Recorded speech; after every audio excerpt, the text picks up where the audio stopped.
International political economy, 3 words है, international political economy, IPE.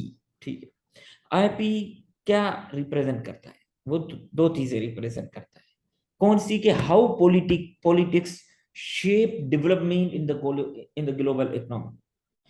मतलब ये कि influence of politics in on development on economy in global arena, in global setting, and the influence, how the global economy shapes politics, the influence of global economy on politics।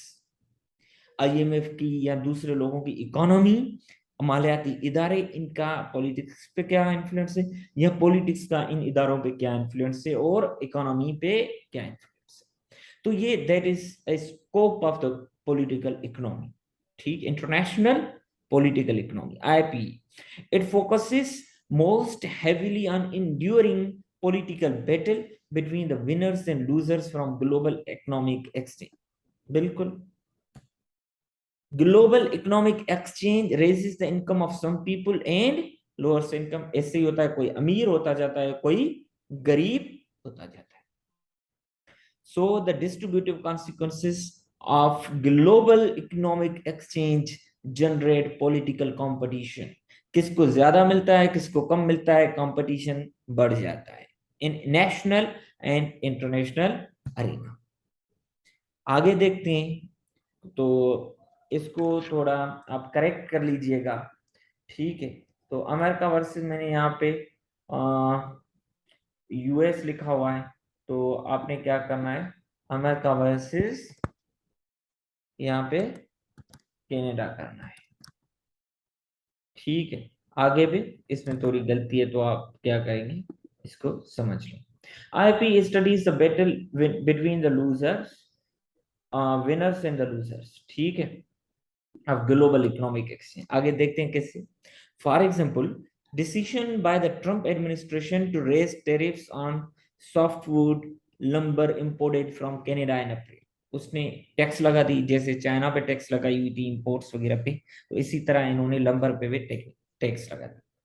अब देखो, politics involve हो रही है economy में, tariff. अब उसका purpose क्या था, द डिसीजन। अब पॉलिटिक्स सारी इकोनॉमी में घुस रही है। देखें, the decision to raise tariffs was prompted by lobbying by American lumber mills and timberland owners। ये जो lumbar mills and Timberland owners थे, उनकी पॉलिटिकल लॉबिंग की वजह से हुई।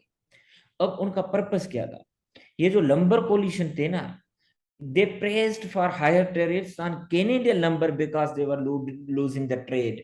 वो चाह रहे थे कि हम कॉम्पीट नहीं कर रहे, तो इन पे टैरिफ लगाएं ताकि हम कॉम्पीट करें। तो यहाँ पे ये अपने कनाडा लिखना हो। ठीक है, इंपोर्टेड कैनेडियन लंबर जो यूएस में आ रहा था, was capturing a large share of American market। वहां पे ज्यादा क्या कर रहे थे, जो वहां पे जो उनकी डोमेस्टिक मिल थी वो बंद हो रही थी, और ले ऑफ, वहां पे जो लोग अर्न कर रहे थे, जॉब में थे, वो उनको नौकरी से निकाल दिया जा रहा था। हम कहते हैं down sizing of the company, वो हो रही थी। ठीक है, अब आगे देखते हैं, हाई टेरिफ्स जो कैनेडियन लंबर टम्बर पे लगाई गई थी। ठीक है, लंबर मिल्स पे, तो हाई टेरिफ्स क्या करते हैं, वो protect American lumbar from competition. अब जाहिर सी बात है, उन पे टेरिफ लगी गई, वो महंगे हो जाएंगे, अमेरिकन लंबर क्या करेगा, आगे आ जाएगा। thereby reducing the American mills, they reducing the number of American mills in distress। ठीक है, तो अब काम पॉलिटिक्स इन्वॉल्व हो रही है, यहाँ पे कनाडा आ जाएगा। Groups that suffered from lumber tariff turned to the political system to try to reverse। अब अमेरिकन के अंदर भी कुछ ग्रुप्स थे जो सफर करने लगे थे, वो लंबर कैनेडियन लेते थे और उनका भी रोजगार चलता था। अब वो सफर करने लगे, उन्होंने फिर पॉलिटिक्स शुरू की कि ये डिसीजन रिवर्स हो। एग्जाम्पल मैं आपको देता हूँ, नेशनल राइफल्स एसोसिएशन है, वहां पे बैन, सॉरी, वहां पे शराब पे बैन लगा हुआ था। एक अमेंडमेंट है, 18th अमेंडमेंट है शायद उनकी, और एक दूसरी अमेंडमेंट फिर रिपील किया गया था क्योंकि मार्केट डाउन हो रहा था, उनको जरूरत थी पैसे की। आगे आते हैं, दिन in the United States the National Association of Home Builders, ये एसोसिएशन है, अब देखना politics involve, pressured the Trump administration and Congress to reduce and even remove tariff, क्योंकि वो उनको नुकसान पहुंचा, अब वो पॉलिटिकल लॉबिंग कर रही है, ठीक है। ये इंटरनेशनल दो कंट्रीज के बीच में। अब क्या होता है कि अगर देखें, the tariff hurt American industries, अब टेरिफ अमेरिकन इंडस्ट्रीज को हर्ट किया, पहले नहीं लगे थे फिर भी अमेरिकन इंडस्ट्री को हर्ट किया, मतलब डिफरेंट, नहीं लगे थे तो एक क्लास को, अब लगे तो वो क्लास उभरने का दूसरे क्लास है। अब the tariff hurt American industries that used lumber to produce goods such as home builders because these firms had to pay more for wood. American महंगा था, वो कम्पीट नहीं कर पा रहा था उस क्वालिटी का नहीं, तो अब वो उनको मजबूरी में खरीदना पड़ा। So the higher lumber prices would cause home prices to rise, वो रेट बढ़ रहे थे, अमेरिकन वैसे ही कम नहीं था रेट में, और इन पे टैरिफ लगे और बढ़ने लगा, तो घर के प्राइसेस बढ़ने लगी, और उससे क्या होने लगी, घर की प्राइसेस बढ़ने लगी तो उनकी डिमांड कम होने लगी। कोई चीज महंगी हो जाती है जरूरी तो नहीं है वो खरीदी भी जाए, कम होने लगी, उससे क्या हुआ, उससे भी जॉब्स खत्म। अब टेरिफ्स नहीं लगे थे फिर भी ले ऑफ हो रहे थे, अब टेरिफ्स लगे फिर भी ले ऑफ होने लगी, पॉलिटिक्स इन्वॉल्व हो सके। Groups that suffer from lumber tariff turned to the political system to try to reduce the decision, to reverse the decision, वो भी आगे इन्वॉल्व हो गए। अब ये पॉलिटिकल ग्रुप्स टेरिफ्स में इन्वॉल्व हो रहे हैं। अब क्या होता है कि यूनाइटेड स्टेट्स में जो national Association of Home builders है, उन्होंने ट्रम्प और कांग्रेस को कहा कि ये जो टैरिफ है इसको बराए मेहरबानी खत्म किया जाए। ये तो हुई अमेरिकन के अंदर बात, उनके अंदर दो ग्रुप हो। अब कनाडा क्या करता है, यहां पे देखें पॉलिटिक्स कैसे इन्वॉल्व होती है, exact case based China and America का भी, और वो भी डिस्कस कर लेंगे इसी क्लास। अब कैनेडियन गवर्नमेंट क्या किया कि उनके ऊपर टैक्स लगी, जाहिर सी बात है वो भी तो खामोश नहीं रह सकती। उन लोगों की जाहिर सी बात है ट्रेड हर्ट हुआ, उनके अंदर ले ऑफ होने शुरू हुए, उनकी डिमांड कम होने लगी, तो जाहिर सी बात है इंडस्ट्री उनकी भी बैठने लगी और वहां पे ले ऑफ होने लगा, डाउन साइजिंग। तो अब कैनेडियन गवर्नमेंट क्या किया, responded to pressure from its producers by imposing a tariff on American gypsum पे टेरिफ लगा। अब उन्होंने लंबर पे लगाया, इन्होंने जिप्सम पे लगाया, जो कनाडा पे आप रही है, तो जरूरी नहीं है कि लंबर के मुकाबले में लंबर के मुकाबले कोई भी चीज हो सकती। अब कनाडा ने लंबर पे क्यों लगाया आती, Canada is currently considering retaliatory tariffs on American coal पे भी, और variety of products made in Oregon. Oregon में क्यों, स्पेशली 50 स्टेट्स हैं, बाकी सिर्फ ओरिगन को क्यों टारगेट कर रहे हैं, the home to an American senator who has been a strident advocate of US tariff on Canadian. अब उसके वोटर्स जो प्रोड्यूस कर रहे हैं और ओरिगन में, जो अमेरिकन सेनेटर वहां से आया जो सपोर्ट कर रहा है उसको टारगेट कर रहे हैं, ताकि वहां के जो इसके वोटर्स होंगे वो हर्ट होंगे, उनका कारोबार डैमेज होगा, तो वो अपने सेनेटर को कोसेंगे और सेनेटर मजबूर होगा वो टैरिफ्स की एडवोकेसी नहीं करेगा, क्योंकि उसको तो आना है उनको रिप्रेजेंट करके, वरना घर भेज देंगे वो पढ़े लिखे लोग हैं, हमारी तरह तो है नहीं। तो अब देखें how politics is involve in economy and how economy revolves around the global politics. I hope कि आपको बात समझ में आ गई। Example coming towards America and China, वही बात, वो इनके चीजों पे टैक्स लगाते हैं, वो ट्रम्प के जो रिपब्लिकन डोमिनेंट एरियाज थे जहां पे रिपब्लिकन बड़े अरसे से जीत से रहते हैं, उनकी मतलब जो कॉन्स्टिट्यूएंसीज हैं, वहां पे जो चीजें प्रोड्यूस हो रही थी चाइना में आ रही थी, इन्होंने क्या कर दिया, उनपे टैक्स लगाना शुरू कर दी, ताकि American president Donald Trump he belong to the Republican party, उनकी क्या हो, रिट को चैलेंज करे लोग, उस पर प्रेशर आए कि हम वोट बैंक हमारा जा रहा है, रिपब्लिकन पार्टी से आए कि भाई हम हार जाएंगे, ये कांग्रेस को चले जाएंगे, ओ सॉरी ये डेमोक्रेटिक को चले जाएंगे, ठीक है। तो ये चीज और global economy is broken into 4 such issue areas.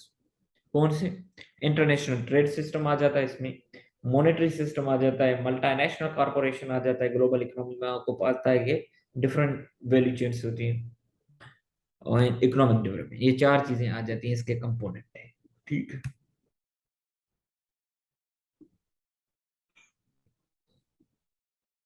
तो इंटरनेशनल पॉलिटिकल इकोनॉमी, ठीक है, इसमें हम क्या देखते हैं, नेशनल पावर को इन्वॉल्व करते हैं, ट्रेड को, वो सरप्लस है, डेफिसिट है, ठीक है, और एग्रीकल्चर प्रोडक्शन एंड मैन्युफैक्चरिंग मतलब इंडस्ट्री, हम पावर यहाँ से ड्राइव करने की कोशिश करें।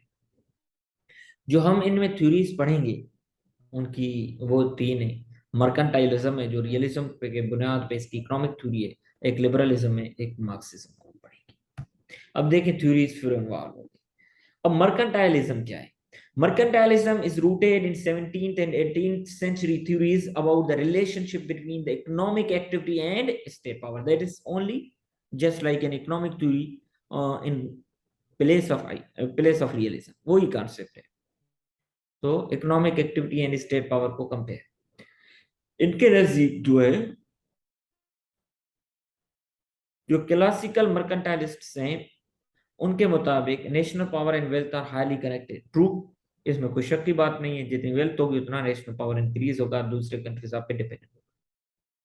सेकंड, ये जो क्लासिकल मर्केंटाइलिस्ट हैं उनके मुताबिक trade provided one way for countries to acquire wealth from abroad. ये भी तरीका है, आप कारोबार करें एक्सपोर्ट के थ्रू, क्या करेंगे, पैसा अंदर अपनी कंट्री में लेके आएंगे, जैसे चाइना वगैरह है, ठीक है, जो ट्रेड सरप्लस कंट्रीज हैं, पाकिस्तान की तरह नहीं जिनका पैसा जाता है ट्रेड डिफिसिट की वजह से। थर्ड, न्यू, ये इनकी सोच देखें, एक कि जितनी वेल्थ होगी उतना स्टेट पावर होगा, और कोशिश करें बाहर से पैसा अंदर लेके आए, ठीक है, अंदर से कम जाए। Third, the classical mercantilists argue that some type of economic activity are more valuable than other। वो कहते हैं कुछ इकोनॉमिक एक्टिविटीज को ग्रेडिंग करते हैं कि कौन सी वैल्यूएबल है और कौन सी वैल्यूएबल नहीं है, ठीक है। मैन्युफैक्चरिंग एक्टिविटीज मतलब industry should be promoted, agriculture and other non manufacturing should be reduced, क्योंकि एग्रीकल्चर में उतनी कमाई नहीं होती जितनी उसमें। आईफोन की एक नया मॉडल वो 3 लाख से ज्यादा मिलता है, ठीक है, तो कहने का मकसद कि मैन्युफैक्चरिंग और वीट का वो वहां से इतनी अर्निंग नहीं होती जहां से इंडस्ट्री से आईटी टेक्नोलॉजी से होती है, ठीक है। और liberalism, liberalism, the second traditional school of thought, emerged in Britain during the 18th century to challenge the dominance of mercantilism। एक थ्योरी के मुकाबले में दूसरी थ्योरी तभी आती है जब उसको लगता है कि they do not determine or reflect upon the state behavior accurately, precisely। तो Adam Smith and the other liberal writers such as David Ricardo, who first stated the modern concept of comparative advantage। ठीक है, comparative advantage में कौन सा keyword है, zero लिख लें, सम। दो स्टेट हैं, उनका कोशिश होगी कि वो ज्यादा कमाएं और दूसरा कम कमाए, सम वाला चाहेगा मैं ज्यादा कमाऊं और वो क्या करेगा, जीरो वाला कम कमाए, ठीक है। पॉजिटिव सम के में क्या होता है, अगर यहाँ पे पॉजिटिव, दोनों विन विन सिचुएशन जो करंट अफेयर में लिखते हैं, बट कीवर्ड्स ये यूज करने।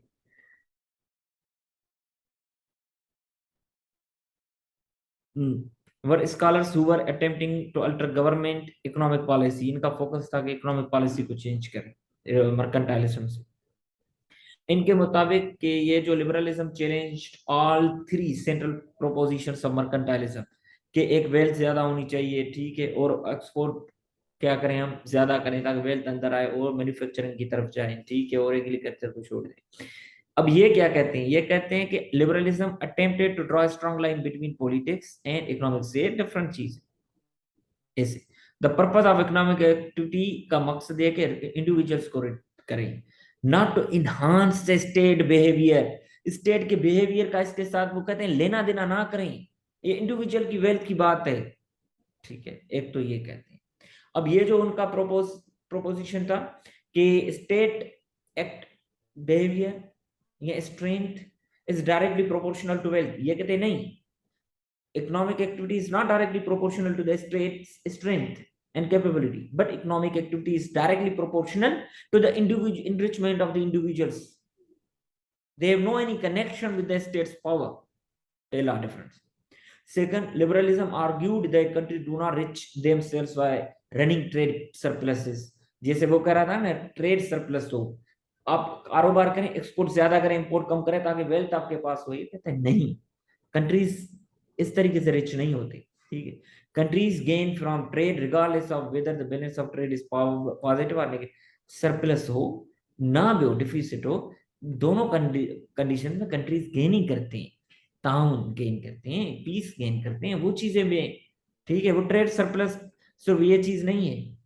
ठीक है, और finally countries are not necessarily made whether by producing manufactured goods and वो कहता है ना कि मैन्युफैक्चरिंग गुड्स प्रोड्यूस करो, प्राइमरी कमोडिटीज ना करो, इसलिए कहता है नहीं नहीं, ऐसी बात नहीं है। उससे को वेल्थियर बनने की ये कोई कंट्रीज कोशिश या जरूरी नहीं है कि वहां पे जाए।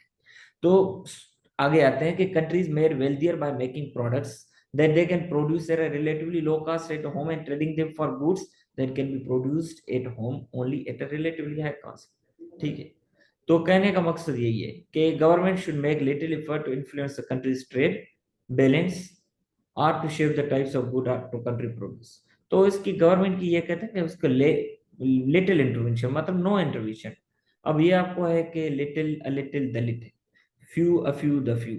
आपको मैंने due to into example, for example in case studies and. अब ये आपका वो है कि तीसरी असाइनमेंट ये कि little a little the little, few a few the few, इसमें फर्क करके नहीं। ये मैं स्ट्रिक्टली कल पूछूंगा, बल्कि क्योंकि ये इनका बड़ा रोल है। आगे आते मर्केंटाइलिज्म की तीन प्रोपोजिशंस, लिबरलिज्म बिल्कुल उनको अपोज किया। अब आते हैं मार्क्सिज्म। ये था ट्रेडिशनल स्कूल ऑफ थॉट। मैंने आपको पहले भी कहा था, Marxism a theory that is based that is given a name of the philosopher, ठीक है, who given the concept of the in this theory। कौन था? कार्ल मार्क्स था। ठीक है, वो कहता है कि इसकी थ्योरी के यार क्यों आई, क्यों as a critic of capitalism. And capitalism कहां से आती है? लिबरलिज्म से आती है। Capitalism is characterised by two central conditions। कौन से conditions? The private ownership of means of production, privatization, ठीक है, private property and veg labour. ठीक है, आपको पता है कि वो गवर्नमेंट जॉब्स की तरह नहीं होती। The capitalists who owned the factories pay workers only a subsistence wage, बस सिर्फ पेट भरने जितनी, ज्यादा नहीं, कोई luxury, and retained the rest as profits with which to finance additional, मतलब private property and veg labour दोनों आगे। Marx predicted the dynamics of capitalism would lead eventually to revolution। मतलब कैपिटलिज्म अच्छा मॉडल नहीं है, फ्लॉड मॉडल है। सबसिस्टेंट wealth जो कमाता, जो कैपिटलिस्ट क्लास है वो तो रिच होता जाता है, जो उसके लिए काम करता है वो पेट पे ही रहता है। दे फिर ये क्या करता है, ये जो फ्लॉड मॉडल है रिवॉल्यूशन की तरफ ले जाएगा। अगर उसको और आगे देखें, that would do away with private property with and with capitalist system. Marxist का यही है कि private property and capitalist system को खत्म करें। अब आपसे मैं पूछूं, सोशलिज्म एंड कम्युनिज्म पढ़ा था मैंने आपको, डिफरेंस वाला चार्ट दे, तो वही बात है, वही मार्क्स से ये कम्युनिज्म आती है और वहां से ही आगे सोशलिज्म की तरफ आती है। Three dynamics would interact to drive this revolution। कि इसे मार्क्स के मुताबिक कि there is a natural tendency towards the construction of capital, कि ये इनहेरेंट ह्यूमन नेचर है कि वो वेल्थ को इकट्ठा करेगा। So capitalism is associated with falling rate of profit, is plagued by imbalance between the ability to produce good and the ability to purchase goods। सही उनको लगता है कि वो इनमें सिमेट्री नहीं है कि गुड्स कितने चाहिए प्रोड्यूस करने, गुड्स कितने सेल हो रहे हैं। ठीक है, इनकी हमेशा इम्बैलेंस चलिए, कभी रेट ऊपर जाते हैं, कभी रेट नीचे जाते हैं। ठीक है, तो ये थ्री स्कूल ऑफ थॉट्स कि ये इसका मकसद क्या है कि कैपिटलिस्ट सिस्टम को खत्म करें। अब कौन सी सोसाइटी बनाए? क्लास लेस सोसाइटी बनाए। वो आपको end of history and last में पढ़ेंगे तो उस वक्त ये कॉन्सेप्ट आपको टच कराऊंगा, ठीक है। तो कंक्लूजन पे आते हैं कि the three traditional school of main mercantilism and liberalism, ये थोड़ा इसमें आ जाती है। हम मार्क्सिज्म को हर जगह पे इसलिए गुस्सा देते हैं तो क्लासलेस सोसाइटी की बात कर लेती है, बाकी उसकी जरूरी नहीं। The traditional three traditional school of political economy thus offer three distinctive answers to our question of how politics shapes the allocation of society's resources. तो मर्केंटाइलिस्ट कहते हैं कि state guides resource allocation in line with objectives shaped by the quest for national power, कि state क्या करती है कि resource allocation करवाती है, वो कुछ ऑब्जेक्टिव्स सेट करती है, ठीक है। ऑब्जेक्टिव सेट किया कि मुझे अचीव करना है, उन ऑब्जेक्टिव्स का पर्पस होता है टू गेन नेशनल पावर, ठीक है। अब उन ऑब्जेक्टिव्स को अचीव करने के लिए नेशनल रिसोर्सेज एलोकेशन होती है। अब national resources allocation based on the objectives and objectives are based on national power and there is a politics involved and resource allocation is purely an economy, so for the political gains economy is involved, so here input is an economy to achieve a political power, ठीक है। आगे आते हैं, liberals क्या कहते हैं, argue करते हैं कि politics are to play a little role in the process extolling instead the role of market based transaction among autonomous individual. वो कहता है मार्केट बेस्ड ट्रांजैक्शन होनी चाहिए, ठीक है। ये क्या इंटरवेंशन हो गया। मार्क्सिस्ट क्या कहते हैं कि the most important decisions are made by large capitalist enterprises supported by political system control by the capitalist club. वो कहता है कि ये जो बड़े बड़े डिसीजन है कैपिटलिस्ट इंटरप्राइजेस ही करती हैं, पॉलिटिकल सिस्टम इन्वॉल्व कर लेती हैं कैपिटलिस्ट क्लास। ये डिसीजन किनको लेने चाहिए, इनके मुताबिक प्रोलिटेरिएट क्लास को लेने चाहिए, ठीक है। तो इनके प्रोलिटेरिएट क्लास की कौन सा होता है, जो लेबर क्लास होता है, ठीक है। तो ये इनके पास कैपिटलिस्ट के लिए दो वर्ड्स हैं, एक वर्ड है, ठीक है। कैपिटलिस्ट की जगह पे अगर आप और वेज लेबर जो है उसके जगह पे आप दूसरा लफ्ज प्रोलिटेरिएट यूज करें, ठीक है। और कैपिटलिस्ट की जगह पे आप क्या करेंगे, बुर्जुआसी, ठीक है, वो करें। तो हर थ्री के अपने कीवर्ड्स होते हैं, वो यूज करेंगे। तो अब आप इसकी थोड़ी स्पेलिंग चेक करें। अब मैंने यहाँ पे रखा है डिफरेंस मर्केंटाइलिज्म का, लिबरलिज्म का, मार्क्सिज्म का। मोस्ट इंपॉर्टेंट एक्टर्स इसमें का स्टेट है, रियलिज्म की तरह यहाँ पे इंडिविजुअल्स हैं, जैसे डेफिनेटिव प्रिंसिपल में थे, या classes, particularly the capitalist class जिसको हम बुर्जुआजी क्लास कहते हैं, एंड प्रोलिटेरियन क्लास जो है डिफेंसलेस क्लास, ठीक है। रोल ऑफ स्टेट इनके मुताबिक ये है कि intervene in the economy to allocate resources करती है। इनके मुताबिक कि property rights to facilitate market based exchange, market को इन्वॉल्व करें, नॉट दी स्टेट। इनके मुताबिक कि ये जो रोल ऑफ द स्टेट कितना है कि instrument of capitalist classes use state power to sustain. वो कहते हैं कि ये कैपिटलिस्ट क्लास का हथियार है, स्टेट और कुछ नहीं है, ठीक है। अब आगे आते हैं, तीसरा difference, image of international economic system. ये कहते हैं कि कन्फ्लिक्चुअल है, कंट्रीज कंपीट करते हैं हमेशा for desirable industries and engage in trade conflict as a result of this competition. इनका हमेशा सस्पिशन बेस्ड होता है, realism and mercantilism. Demercantilism is in economic terms, in economic model आ जाती है, पर कॉन्सेप्ट वही रियलिज्म वाला। ये कहते हैं नहीं, हार्मोनियस रिलेशन से, कैसे international economy offers benefits to all country win positive sum game, positive sum game लिख लें, पॉजिटिव। ये कहते हैं नहीं जीरो सम गेम, ये कहते हैं नहीं पॉजिटिव सम गेम। ये एक्सप्लॉयटेटिव कहते हैं, ये कहते हैं एक्सप्लॉयटेटिव होते हैं। कैपिटलिस्ट हमेशा अपना फायदा चूजते हैं। ये स्टेट की बात ही नहीं करता, स्टेट के विद इन बात करता है। Rich countries exploit poor countries in the internet, जैसे वो कह रहा था ना, रिच पीपल एक्सप्लॉयट पुअर, हम यहाँ पे इसको घुसा लिया और rich countries and poor countries में कर लिया। Proper objective of economic policy कहते हैं, रियलिस्ट का मकसद होता है जो हमने पढ़ा कि पावर को इनहांस करने की कोशिश करते हैं। ये कहता है नहीं, पावर को इनहांस नहीं, ठीक है। वो एंगेज, दे इनहांस एग्रीगेट सोशल वेलफेयर, ठीक है, पीस वगैरह, इंटरडिपेंडेंस। ये कहते हैं कि इसका जो ऑब्जेक्टिव है मार्क्सिज्म का, कि promote at equitable distribution of wealth, है जो कम्युनिज्म वाला था कॉन्सेप्ट, ठीक है। वेल्थ को according two is by needs and abilities, जो इसमें पढ़ा था वगैरह वगैरह का कॉन्सेप्ट एंड सोशलिज्म, तो यहाँ से आप कर सकते हैं chapter international political economy with Thomas ओटली।